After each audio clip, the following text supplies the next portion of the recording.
नमस्कार दोस्तों, स्वागत है आपका IQ इनसाइट्स में, जहां हम आपकी तैयारियों को नई ऊंचाइयों तक ले जाते हैं। आज से शुरू हो रही है मौर्यकाल पर आधारित 122 महत्वपूर्ण MCQs की सीरीज।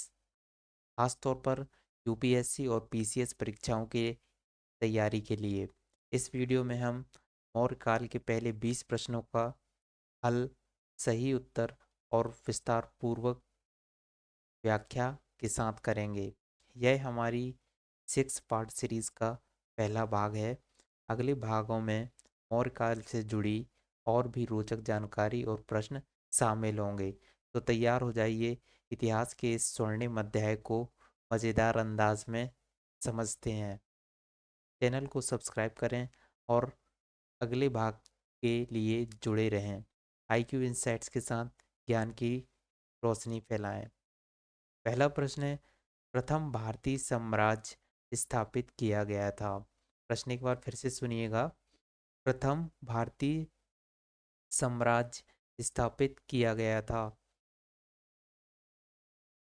विकल्प है ए कनिष्क के द्वारा, बी हर्ष के द्वारा, सी चंद्रगुप्त मौर्य के द्वारा, डी समुद्रगुप्त के द्वारा।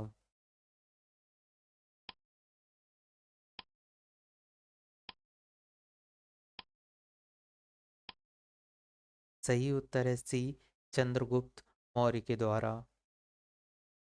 उत्तर सी चंद्रगुप्त मौर्य की गणना भारत के महान शासकों में होती है। वह भारत का प्रथम ऐतिहासिक सम्राट था। वह ऐसा पहला सम्राट था जिसने बृहत्तर भारत पर अपना शासन स्थापित किया और जिसका विस्तार ब्रिटिश साम्राज्य से बड़ा था। उसके साम्राज्य की सीमा ईरान से मिलती थी। उसने ही भारत को सर्वप्रथम राजनीतिक रूप से एकबद्ध किया। अगला प्रश्न है, भारत में पहले साम्राज्य की स्थापना किस शासक के द्वारा की गई थी। प्रश्न एक बार फिर से सुनिएगा दोस्तों। भारत में पहले साम्राज्य की स्थापना किस शासक द्वारा की गई थी। विकल्प है आपके सामने, ए चंद्रगुप्त मौर्य, बी अशोक, सी कनिष्क, डी विकल्प है चंद्रगुप्त द्वितीय विक्रमादित्य।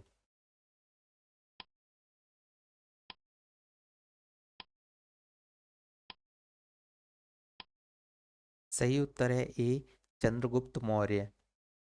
अगला प्रश्न है, निम्नलिखित में से कौन सा सबसे पुराना राजवंश है।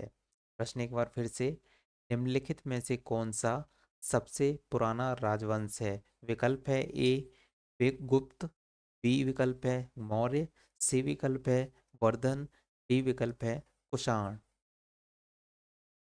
सबसे पुराना राजवंश।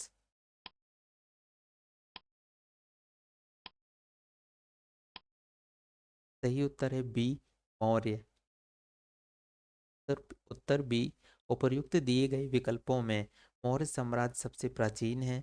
इसका समय 321 से 184 ईसा पूर्व तक था। मौर्य राजवंश की स्थापना चंद्रगुप्त मौर्य ने की थी।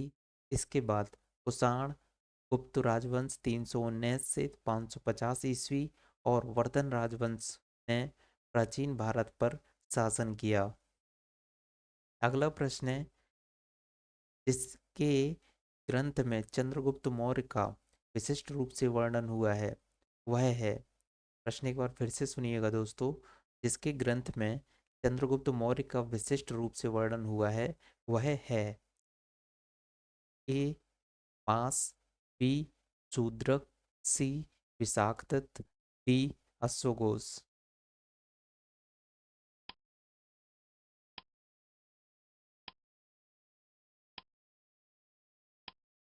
सही उत्तर है सी विशाखदत्त।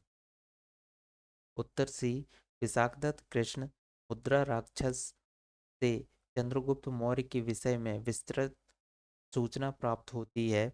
इस ग्रंथ में चंद्रगुप्त को नंदराज का पुत्र माना गया है। मुद्रा राक्षस में चंद्रगुप्त को प्रसल तथा कुलहीन भी कहा गया है। अगला प्रश्न है, यूनानी लेखक जस्टिन द्वारा किसे सेंड्रोकोटस कहा गया था। प्रश्न एक बार फिर से, यूनानी लेखक जस्टिन द्वारा किसे सेंड्रोकूटस कहा गया था? विकल्प है आपके सामने। ए चंद्रगुप्त मौर्य, बी विकल्प है चंद्रगुप्त प्रथम, सी विकल्प है चंद्रगुप्त द्वितीय, डी विकल्प है समुद्रगुप्त।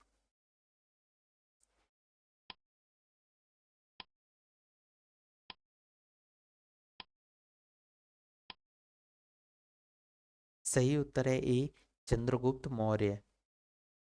उत्तर ए विलियम जोन्स पहले विद्वान थे जिन्होंने सेंड्रोकोटस की पहचान मौर्य शासक चंद्रगुप्त से की। एरियन तथा प्लूटार्क ने चंद्रगुप्त मौर्य को एंड्रोकोटस के रूप में वर्णित किया है, जबकि जस्टिन ने सेंड्रोकोटस यानी चंद्रगुप्त मौर्य और सिकंदर महान की भेंट का उल्लेख किया है। अगला प्रश्न है, सेंड्रोकोटस से चंद्रगुप्त मौर्य की पहचान किसने की? प्रश्न एक बार फिर से सुनिएगा दोस्तों। सेंड्रोकोटस से चंद्रगुप्त मौर्य की पहचान किसने की? विकल्प है आपके सामने। ए विलियम जोन्स, बी विकल्प है डी स्मिथ, सी विकल्प है आर डी मुखर्जी, डी विकल्प है डी आर भंडारकर।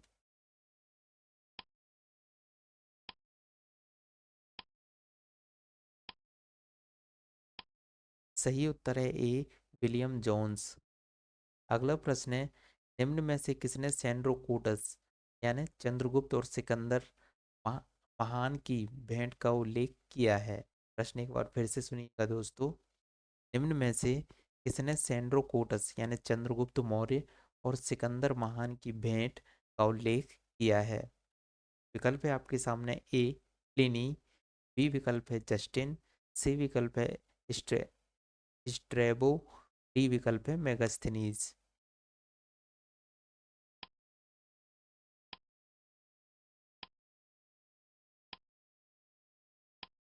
सही उत्तर है बी जस्टिन। अगला प्रश्न है, कौटिल्य प्रधानमंत्री थे? प्रश्न एक बार फिर से। कौटिल्य प्रधानमंत्री थे। विकल्प है ए चंद्रगुप्त विक्रमादित्य के, बी विकल्प है अशोक के, सी विकल्प है चंद्रगुप्त मौर्य के, डी विकल्प है राजा जनक के।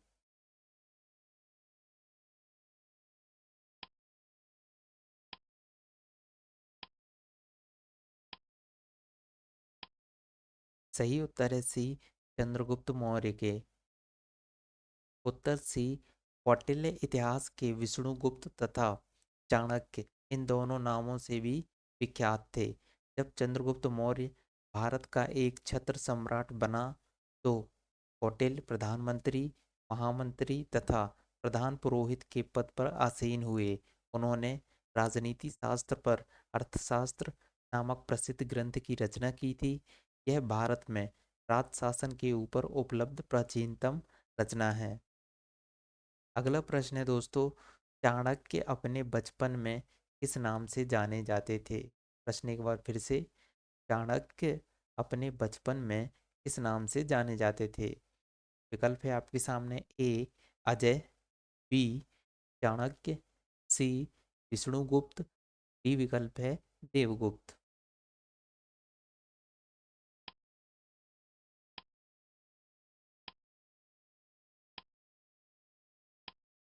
सही उत्तर है सी विष्णुगुप्त। उत्तर सी ऋषि चाणक्य ने अपने पुत्र का नाम चाणक्य रखा था। अर्थशास्त्र के लेखक के रूप में इसी पुस्तक में उल्लिखित कौटिल्य तथा एक पद्मखंड में उल्लिखित विष्णुगुप्त नामक की साम्यता चाणक्य से भी की जाती है। पुराणों में उसे द्वि- द्विज दुर्जन श्रेष्ठ ब्राह्मण कहा गया है। प्रश्न में बचपन के नाम की बात कही गई है। चाणक्य पर विशेष अध्ययन करने वाले विद्वान ट्रॉटमैन के अनुसार चाणक्य तथा कौटिल्य नाम चाणक्य के गोत्र नाम से हो सकते हैं। इसी प्रकार अनेक विद्वानों ने यह निष्कर्ष निर्गत किया है कि चाणक्य तथा विष्णुगुप्त एवं कौटिल्य अलग अलग व्यक्ति हैं। आयोग ने इस प्रश्न का उत्तर विष्णुगुप्त अपनी वेबसाइट पर प्रदर्शित किया था। इसके अनुसार विकल्प सी विष्णुगुप्त सही उत्तर होगा। अगला प्रश्न है, चाणक्य का अन्य नाम क्या था? प्रश्न एक बार फिर से, चाणक्य का अन्य नाम क्या था? विकल्प है आपके सामने, ए मट्ट स्वामी, बी विकल्प है विष्णुगुप्त, सी विकल्प है राजशेखर, डी विकल्प है विशाखदत्त।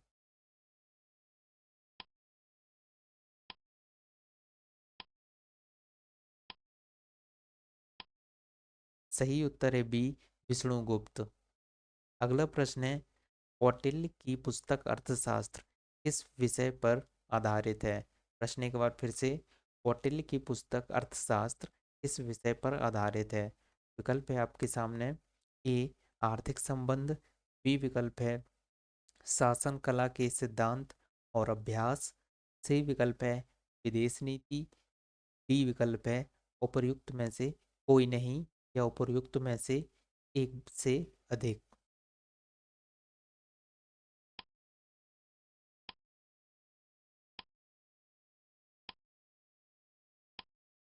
सही उत्तर है डी, उपर्युक्त में से कोई नहीं। उत्तर डी, कौटिल्य जो कि चाणक्य द्वारा मौर्य काल में रचित अर्थशास्त्र शासन के सिद्धांतों और अभ्यास की पुस्तक है। इसमें राज्य के लिए मंडल सिद्धांत हैं जो विदेश नीति की व्याख्या करता है। इसके अलावा इसमें सप्तांग सिद्धांत राजा, आमत, जनपद, दुर्ग, कोष, दंड एवं मित्र की सर्वप्रथम व्याख्या मिलती है। अर्थशास्त्र में तत्कालीन प्रशासन एवं कृषि, शिल्प एवं व्यापार व्यवस्था की भी विस्तृत जानकारी प्राप्त होती है। अगला प्रश्न है, कौटिल्य का अर्थशास्त्र है एक। प्रश्न एक बार फिर से, कौटिल्य का अर्थशास्त्र है एक। विकल्प है आपके सामने, ए चंद्रगुप्त मौर्य के संबंध में नाटक, बी विकल्प है आत्मकथा, सी विकल्प है चंद्रगुप्त मौर्य का इतिहास, डी विकल्प है शासन के सिद्धांतों की पुस्तक।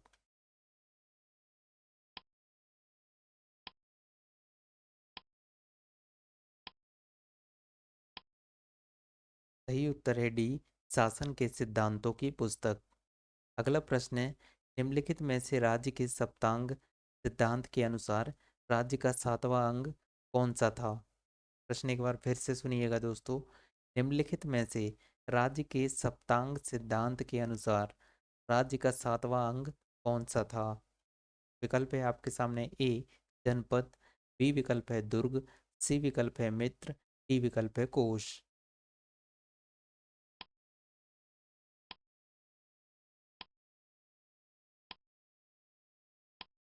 सही उत्तर है सी मित्र। उत्तर सी, सुभद्र यानी मित्र राज्य के सप्तांग सिद्धांत के अनुसार राज्य का सातवां अंग सुभद्र यानी मित्र राज्य के कान हैं।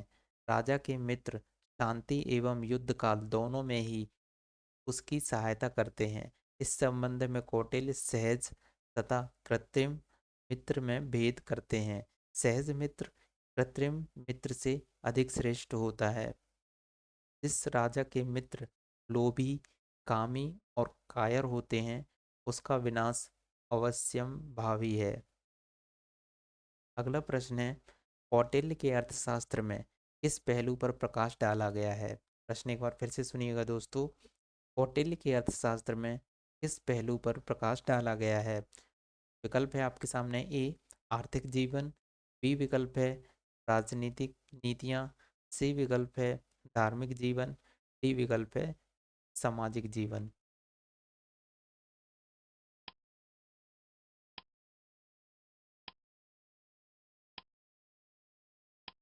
सही उत्तर है बी राजनीतिक नीतियाँ। उत्तर बी, कौटिल्य के अर्थशास्त्र द्वारा चंद्रगुप्त मौर्य के शासनकाल में बहुत सी बातों का ज्ञान प्राप्त होता है। यह वस्तुतः ऐतिहासिक ग्रंथ नहीं था, अपितु राजनीति शास्त्र का एक अद्वितीय ग्रंथ है। इसमें मुख्यतः राजनीतिक नीतियों पर प्रकाश डाला गया है। अगला प्रश्न है, निम्नलिखित में से किसकी तुलना मैकियावेली के प्रिंस से की जाती है? प्रश्न एक बार फिर से सुनिएगा दोस्तों, निम्नलिखित में से किसकी तुलना मैकियावेली के प्रिंस से की जाती है? विकल्प है आपके सामने ए कालिदास का मालविकाग्नि मित्रम, बी विकल्प है कौटिल्य का अर्थशास्त्र, सी विकल्प है वात्स्यायन का कामसूत्र, डी विकल्प है वल्लूर या तिरुकुरल।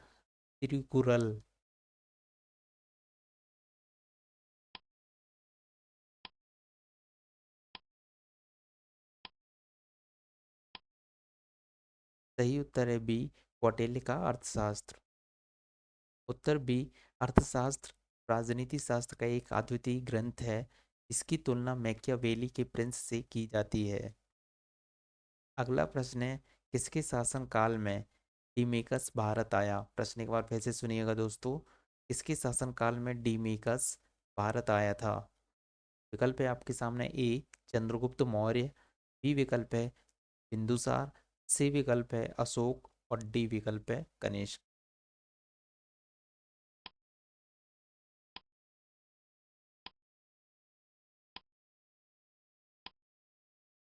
सही उत्तर है बी बिंदुसार। उत्तर बी स्ट्रैबो के अनुसार सीरिया के राजा एंटियोकस ने डिमिकस या डाइमेकस नामक अपना एक राजदूत बिंदुसार की राजसभा में भेजा था। यह मेगास्थनीज के स्थान पर आया था। अगला प्रश्न है पाटलिपुत्र में स्थित चंद्रगुप्त का महल मुख्यतः बना था। प्रश्न एक बार फिर से, पाटलिपुत्र में स्थित कुछ चंद्रगुप्त का महल मुख्यतः बना था। विकल्प है आपके सामने ए ईंटों का, बी विकल्प है पत्थर का, सी विकल्प है लकड़ी का, डी विकल्प है मिट्टी का।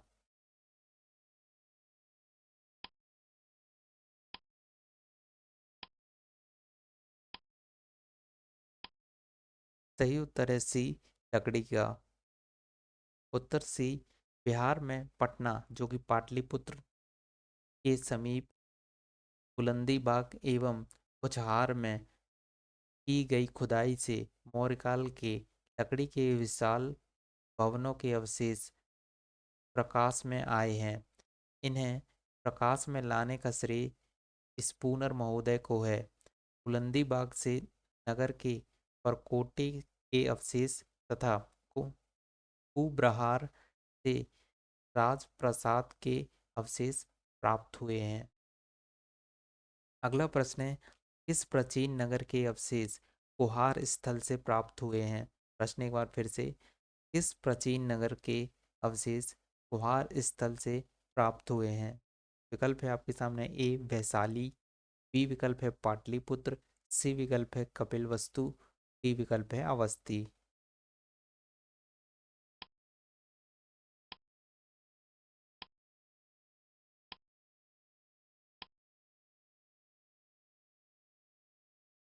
सही उत्तर है बी पाटलिपुत्र।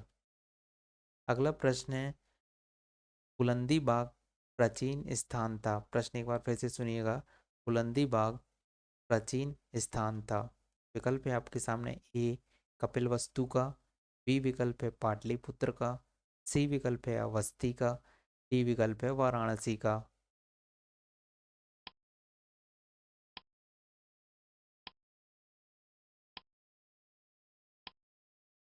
सही उत्तर है बी पाटलिपुत्र का। उत्तर बी बुलंदी बाग पाटलिपुत्र का एक प्राचीन स्थान था। यहाँ से उत्खनन में लकड़ी के विशाल भवनों के अवशेष प्रकाश में आए हैं। इन्हें प्रकाश में लाने का श्रेय इस्यूनर महोदय का है। अंतिम प्रश्न है दोस्तों, निम्नलिखित में से किस मौर्य राजा ने दक्कन की विजय प्राप्त की थी। प्रश्न एक बार फिर से सुनिएगा, निम्नलिखित में से किस मौर्य राजा ने दक्कन की विजय प्राप्त की थी। विकल्प है आपके सामने ए अशोक, बी विकल्प है चंद्रगुप्त, सी विकल्प है बिंदुसार और डी विकल्प है कुषाण।